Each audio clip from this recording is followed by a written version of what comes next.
Thanks for checking out this web extra. We didn't have time to conclude all of our panel discussion on this week's edition of For the Record.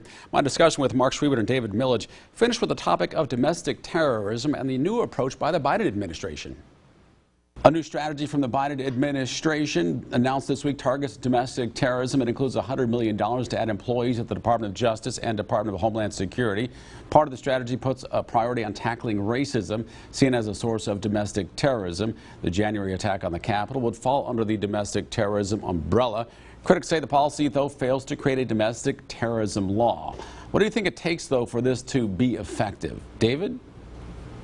Well, I read the transcript of what the Attorney General is proposing, and what he's proposing is basically thoughts and strategy rather than plans.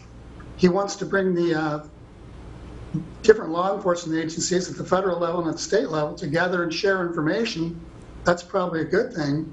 But remember, most of what was done at the Capitol was against the law. It was rioting. It was destruction of property. It was violence towards others. Those matters are already contained in criminal law. What the proposal is to try to prevent it before it happens by trying to find the bad actors before they act.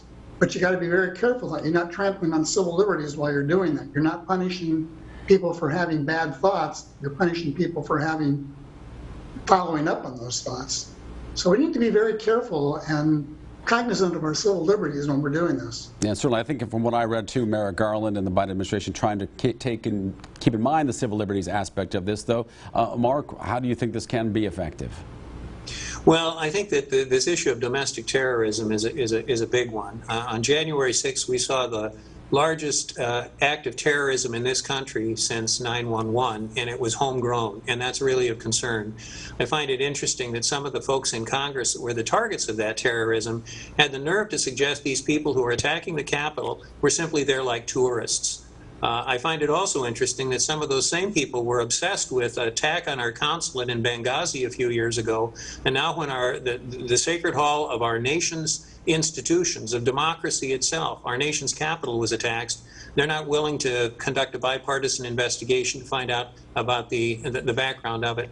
I think that Merrick Garland's intentions are right on, spot on. We need to be looking at this. This is a major threat in our country. Domestic terrorism, homegrown terrorism by people who, through whatever misguided sense, believe that they have to take the law in their own hands. And can do that by tearing down the institutions of government, have to be stopped. They have to be prosecuted just like terrorists from outside of our country.